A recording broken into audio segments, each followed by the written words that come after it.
The earliest secured title for the land, which is now Crystal City, dates back to just before the Texas Revolution, on April 18, 1834, in the name of Francisco Pereira. Francisco was not even aware that the land existed because he was part of a plot by James Charles Beals to control most of the best Mexican border property. He accomplished this by marrying Dolores de Soto, daughter of a Mexican official in charge of granting land titles in Mexico. The land grants were only available to full-blooded Mexicans. So, Beals secured grants in the names of his wife and all of her relatives. After the Texas Revolution, all of Beals' plans backfired. He hired the law firm C.R. Jones and Company to perfect his titles to confirm to the Congress of the new Republic of Texas. Instead, the law firm sold the land, known as the Crossess Ranch, to W.S. Carothers of Austin, Texas, and Gilbert A. Searight of Larimore, Wyoming. They organized a corporation, and they called it the Dolores Land and Cattle Company. They were foreclosed and bought out by creditors in 1893. The 110,000-acre Crossess Ranch was then sold to real estate businessmen E.J. Buckingham, Carl Grusz, and H.L. Howard, the true developers of Crystal City. Buckingham, Grusz, and Howard subdivided the ranch into 10-acre farms and set aside 2,304 acres for a town on the west banks of the Nueces River. Each of these 10-acre farms, which sold for $200 apiece, included a property lot in the new town. Crystal City appeared on the promotional maps and brochures sent all across America long before actual groundbreaking. Buy you a home on the Crossess Ranch, where sickness is unknown, and where there is perpetual sunshine, fruits, and flowers the whole year round, and where you can plant and harvest any crop of commercial value every day in the year.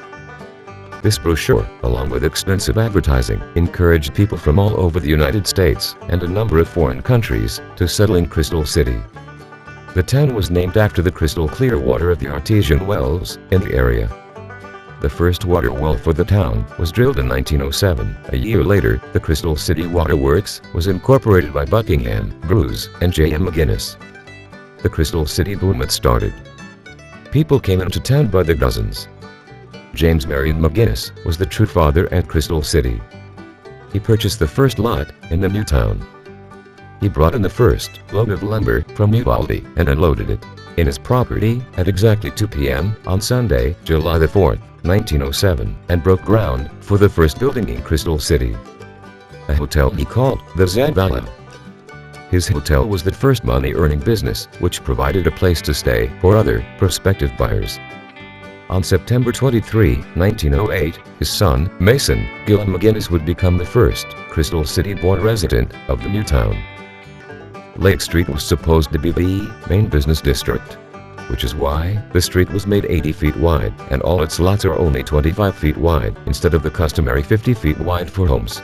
Several early buildings sprouted on the first block of East Lake Street, including the Jackson Hotel and Hardware Store and a newspaper office. The next year, when the railroad came in perpendicular to Lake Street, all the next buildings were erected on both sides of the track instead. And east and west, Zavala streets became the main streets.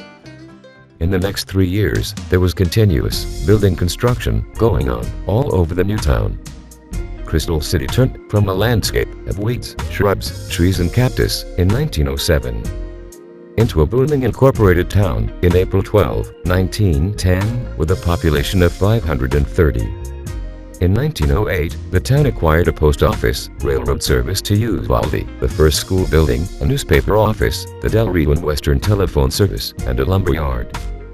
In 3 more years, a community bank, 3 general stores, 3 two-story hotels, a weekly Chronicle newspaper, a drugstore, farming on a very large scale, gas generator-powered DC electricity, and a bucket brigade volunteer fire department.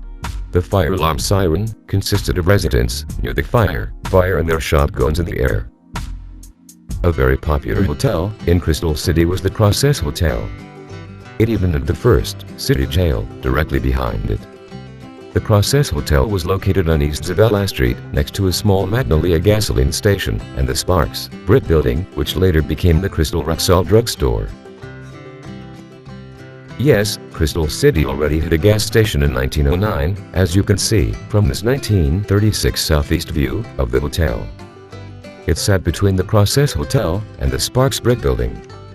Magnolia Oil Company later bought out the hotel, bulldozed it, and replaced it with a larger and more modern, full-service mobile gas station, which still exists to this day. The first school in Crystal City, which was located in front of the old courthouse, was replaced by the Crystal Florist building. Lucille Mount was the first teacher. In 1939, Crystal City had 20 schools. 8 for whites, 11 for Hispanics, and 1 for blacks. Some of the old buildings are still being used today. Bermuda onions was a major crop in the beginning, but carrots, tomatoes, peppers, and other vegetables were also marketed. An abundance of farm work drew a lot of Mexican-American migrant workers to the town, and a labor camp was built. Spinach became the major crop in 1930, and Crystal City was overwhelmingly composed of Mexican Americans, and was now larger than Eagle Pass, Kerrville, or New Braunfels, with a population of 6,609. With the increase in employment opportunities that the Del Monte plant brought to Crystal City, the population kept increasing steadily until it peaked in 1960, with 9,101 residents. By 1970, it declined to an average 7,000, where it has remained. In the old days, and with new sidewalks, Saturday was go-to-town day. The best curb parking was at the Cozy Corner drugstore, the Red Onion Cafe and Bar, Spears Grocery, Crystal Grocery, and the Dime Store. Some would shop, dine, or drink, while some men and children would go across the street to play dominoes and climb on the salt cedar trees across from the theater. On the night of June 30th, 1913, the first of many floods engulfed the new town without warning, washing out roads and bridges. The Nueces River on the east would overflow its banks and block all travel. On the west was the lower elevated Turkey Creek marshland, known as the Bayou. During a heavy storm, all the land between the Kaimanji Lake on the northwest and the Espantosa Lake on the south of town would become one enormous lake and flood the west side of town. An elevated highway levee, which was constructed to railroad Highway 83 around town, fixed this problem. This man is Mason Gillam McGinnis. He was the first child to be born in Crystal City in the autumn of 1908.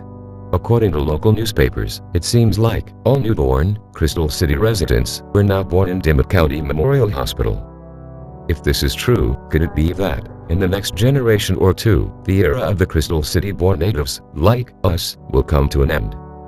Who will be the last survivor? Did you know that US Highway 83 starts at the International Border Bridge in Brownsville, Texas?